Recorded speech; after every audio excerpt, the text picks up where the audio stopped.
So up to this point,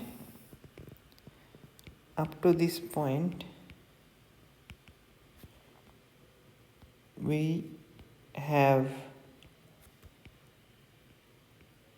learned how to compute correlation function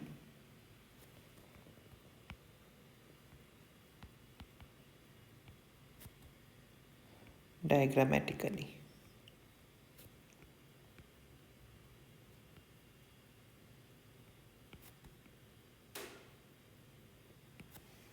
Okay.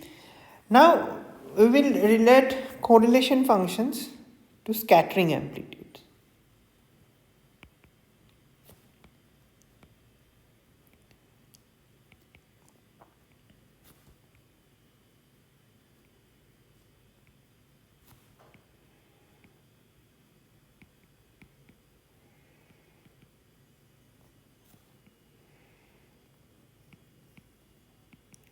So what are scattering amplitudes? Let's for simplicity just discuss 4-point scattering amplitude. So we'll discuss everything.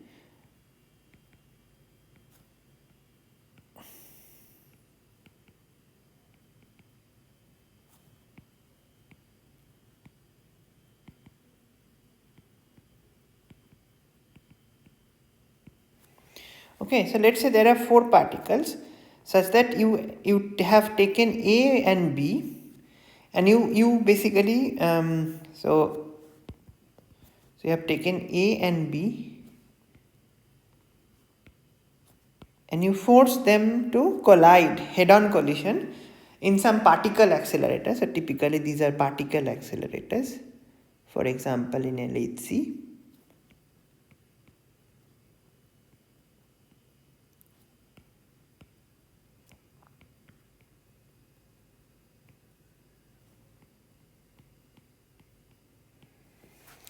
And then you look at the possible outcomes. So there are, if when they collide, there are many things come out, and you measure them in detectors.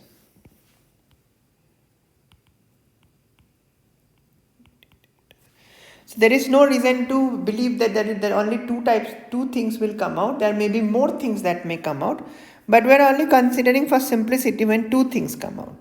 So we call this process A plus B going to C plus D.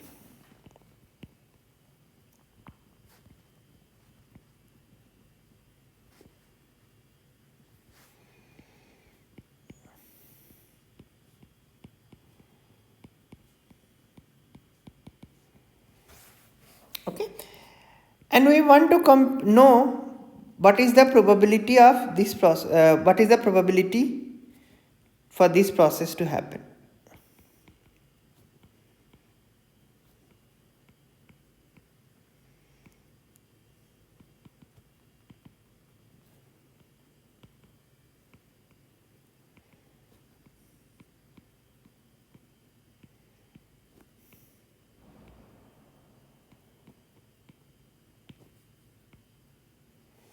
Okay, in other words, the initial state is some particle A with momentum Ka and some particle B with momentum Kb, and let's say this is at time t equals to minus infinity, and we want the overlap with this at some particle C with momentum Kc, D with momentum Kd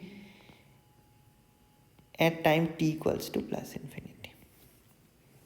Okay, so this quantity is called scattering amplitude.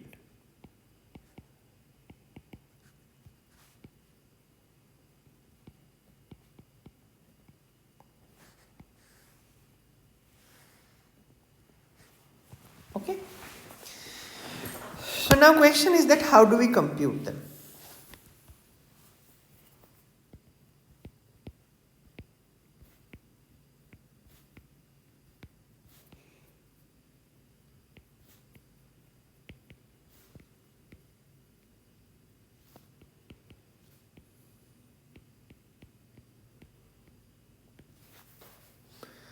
So in order to compute this thing, the prescription, so this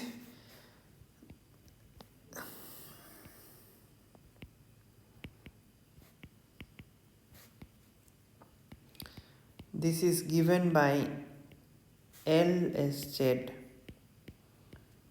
prescription. If you want to know the derivation, check Peskin for derivation.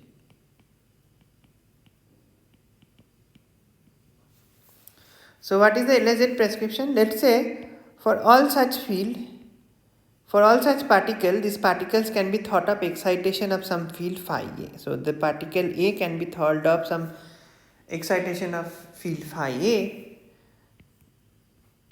B can be thought as phi B, C is phi C, and D is phi D. Okay. By that I mean that if you take this one particle state A, then this can be obtained by action of, so this is the vacuum.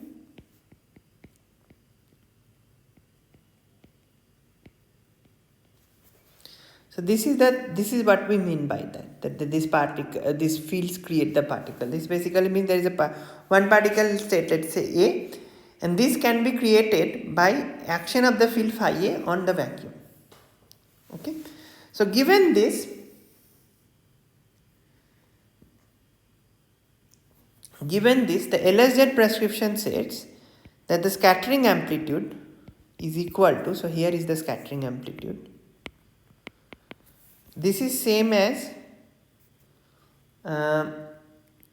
so this is same as limit ki square plus mi square going to 0, k1 plus m1 square, k2 plus m2 square, so this is ka plus m square, kb plus mb square, kc square plus mc square plus kd square plus md square times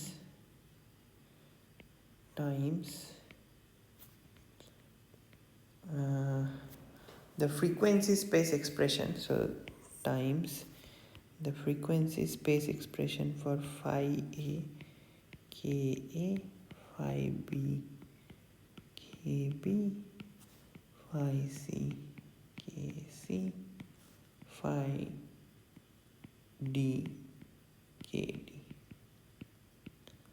Okay, so this is the thing we have to compute. So first we have to compute this correlation function. So this is correlation function. So this is Fourier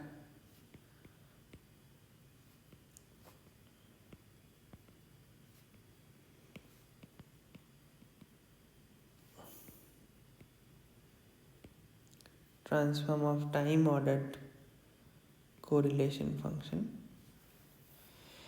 and these are just on shell, these are inverse of the propagators.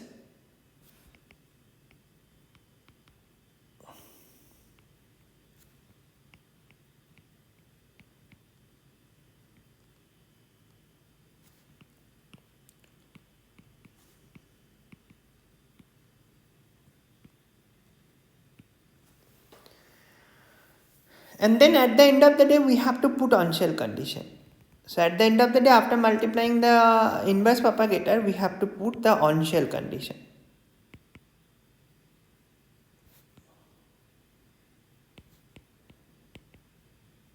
Okay.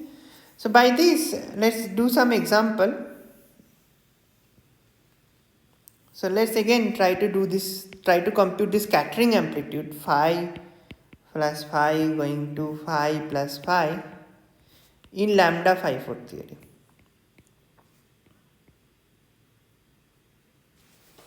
So the tree level contribution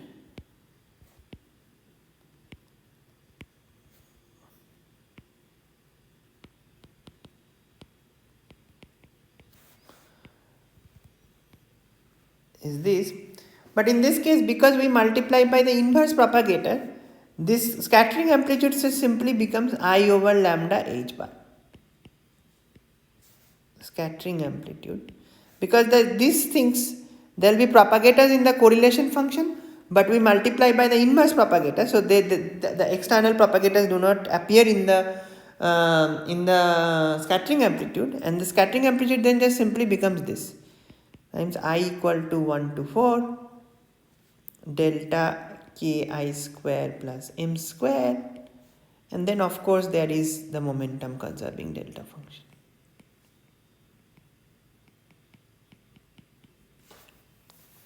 So this is the scattering amplitude. Okay, this is a tree level scattering amplitude. Now before we proceed, let's just set up some convention and then we will do some more examples. So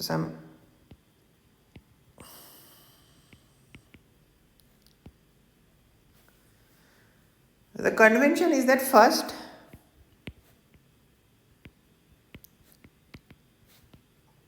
in our convention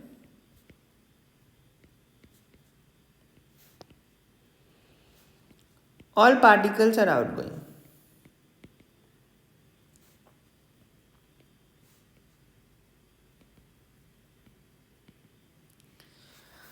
Which means that incoming particles in this convention has negative energy.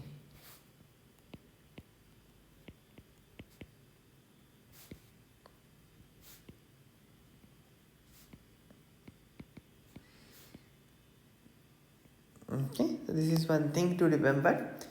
Second thing is that we define a few variables. So for 4-point function,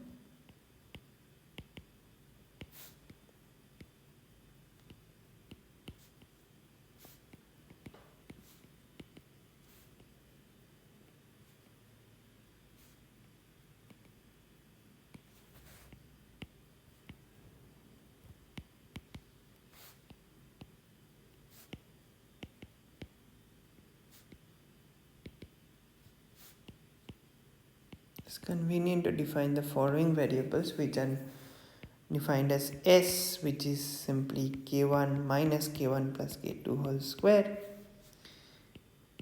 T, which is minus k1 plus k4 whole square, and U, which is minus k1 plus k3 whole square. So these variables are called Mandelstam variables.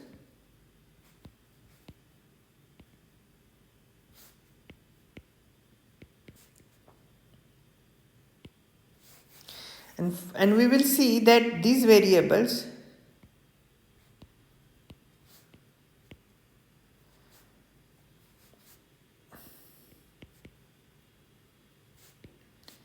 capture the kinematical dependence of 4-point function.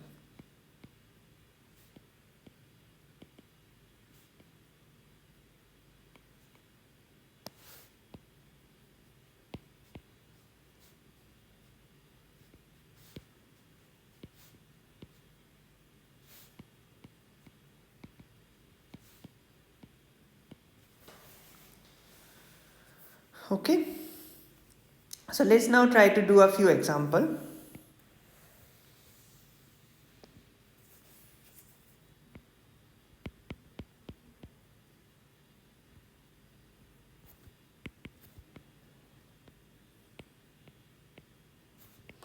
So first we consider phi cube theory, lambda phi cube theory, which has the following Lagrangian. Sorry, I should say Lagrangian density.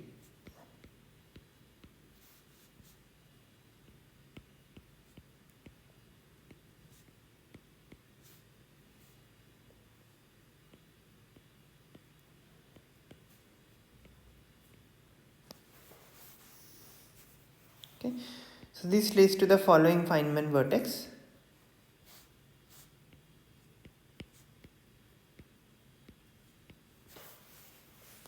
Now we want to compute 4-point function. We want to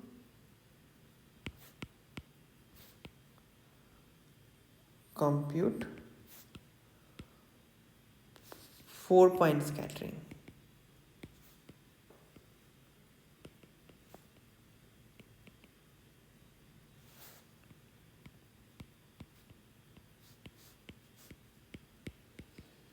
And for simplicity, we will restrict to just tree level processes.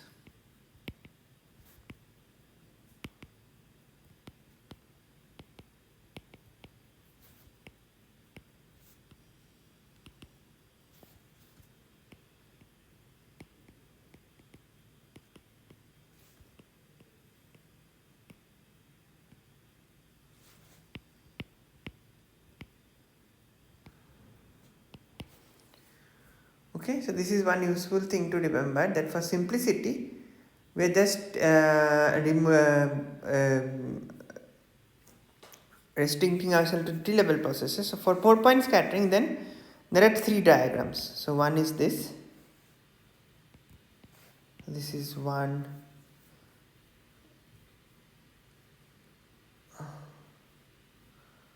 Actually, I've also forgot to mention. So in our convention, for scattering process, because this is a time evolution process, for scattering process, we are in our convention, time is going upwards. Okay, so this is the time direction. So we are computing this 1, 2, 3, 4. So this is one diagram. Then we have 1, 2, 3, 4. This is another diagram, and the third is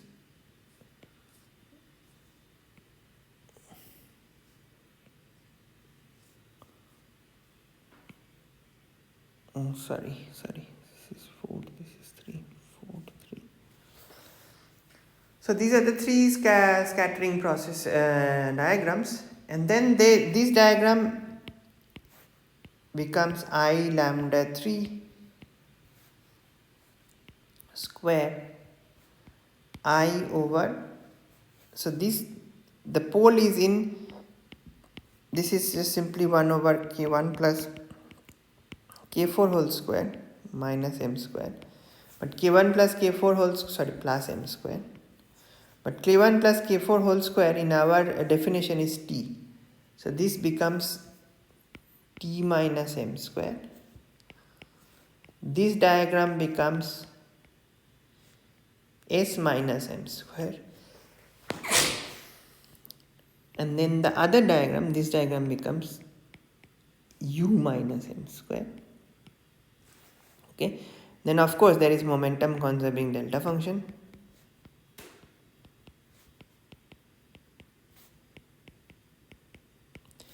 And then there are on-shell conditions.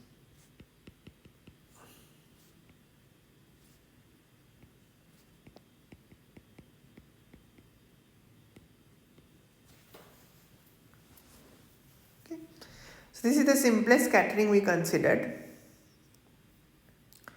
in this theory, in this simple lambda phi cube scalar theory. Let's now consider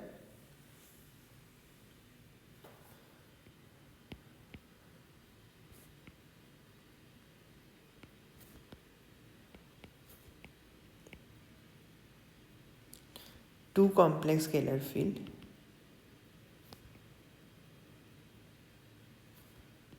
coupled to a real scalar.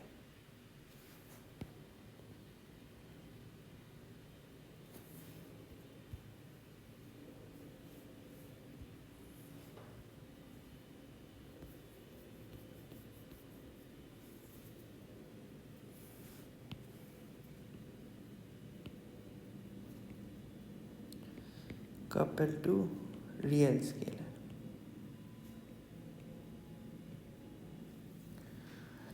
Okay, so in order to do that, so of course in the note you will see that we have write down the Lagrangian and everything, but for simplicity here we will just write down the Feynman vertices. So these two complex scalars we denote by phi and psi.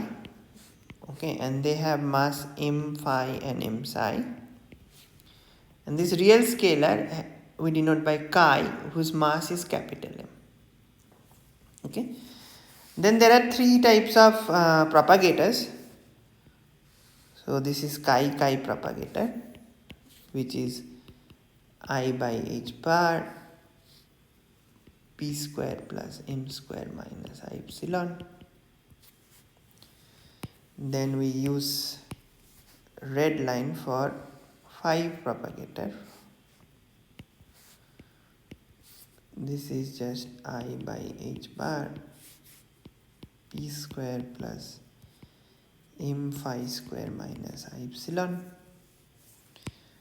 and let's say we have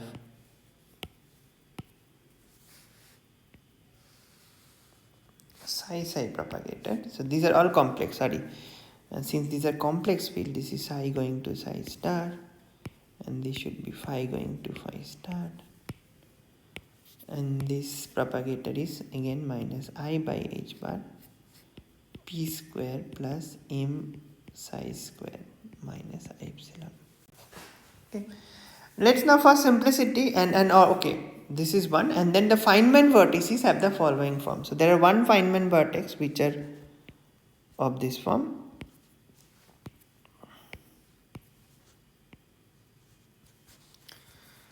Phi phi chi vertex, and this is minus Ig2 actually by h bar, and then there is another vertex which is phi phi star chi vertex, which is I by g1 per h bar. Okay, so with these Feynman rules we want to compute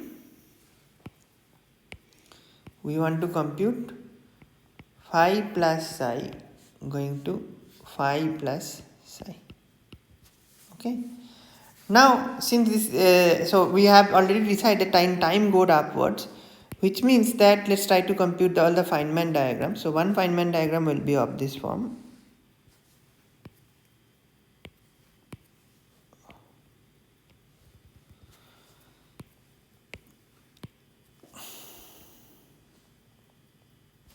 Okay, and this is the only Feynman diagram in tree level.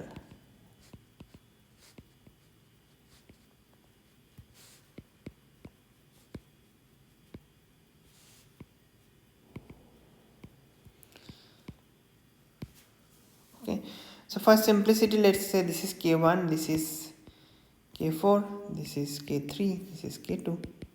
Then this process is minus Ig1 by h bar times minus Ig2 by h bar I h bar, and this is K1 plus K4, so K1 plus K4 is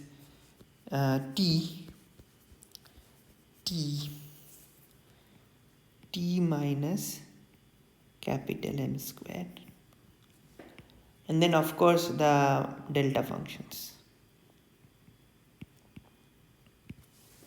Okay, so this is the particular amplitude for this. In the note we have given another example. We have given another example how to compute them. Actually, we have given a few more examples. But for simplicity, let's just compute another process. Sorry, let's just do on a more one more different field theory. So example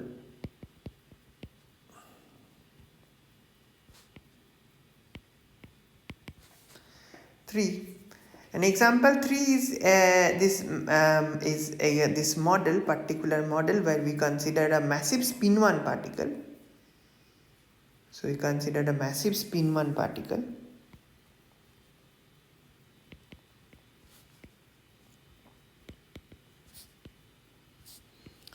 coupled to real scalar. So we already discussed the correlation function of such a theory in the previous lecture, but here we want to compute scattering amplitude.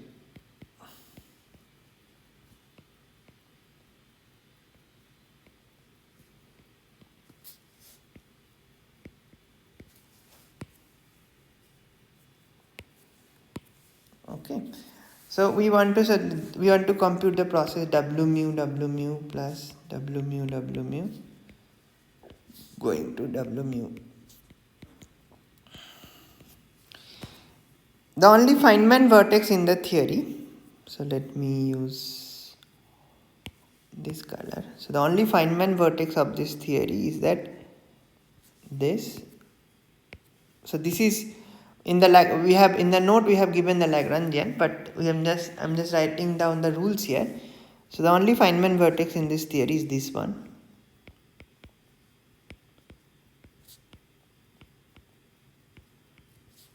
Okay.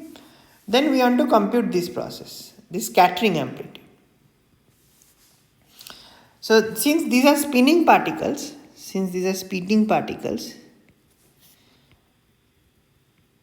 the states of such external particles are called polarizations.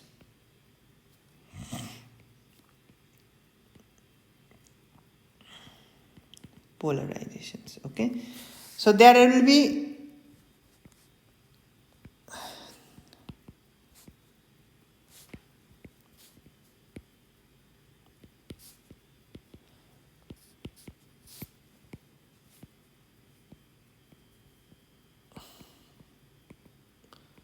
for every external state, and we denote it in this way. Okay, so to be more precise, there is also polarizations for scalar fields, but point is that for scalar fields the polarization is not a vector but simply just a complex number. Okay, in this case the polarization is a vector. Okay, so in this case then we are interested to compute this amplitude. So let's now first draw the Feynman diagrams.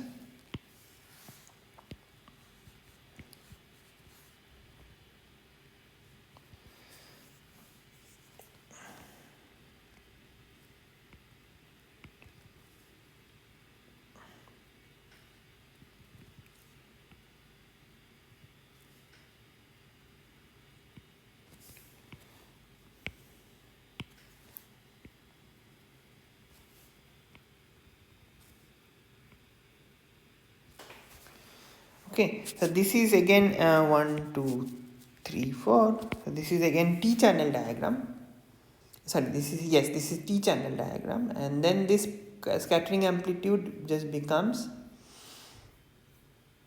you will find this done in this. So in this case the scattering amplitude just becomes epsilon mu 1 1 epsilon mu 2 2 epsilon mu 3 3 mu 4 4. Then there is I by G over H bar square. From the T channel 1 and 4 meets. So this is mu 1. So this vertex already has Lorentz structure. We discussed that, right? So this has mu 1 mu 4 over, so this is I over H bar, T minus capital M square. So this has mass capital M plus, oh sorry, this is not the, so eta mu 1 mu 4, and then there is 1 from this vertex which is mu 2 mu 3. Then there is from this is 1 2, so the structure is mu 1 mu eta mu 1 mu 2 mu 3 mu 4 mu 4 I times H bar, and this is S minus 4m square. And then last is the U channel diagram. So in that case we have eta mu 1 mu 3, here mu 2 mu 4 I by H bar U minus 4m square. Okay, so this is the scattering of 4 massive, so this is the scattering amplitude of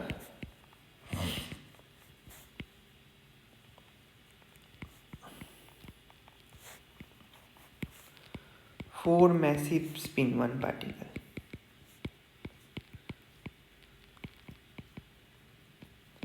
So in the note you will find that we have given one more example where we have considered scattering amplitude of scalar particles due to exchange of spin to particle, which is known as graviton.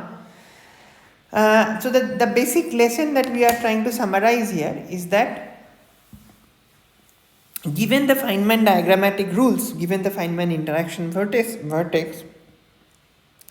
you can first draw the diagrams for even for scattering. So in this case, we are not computing correlation function, we are computing scattering amplitude.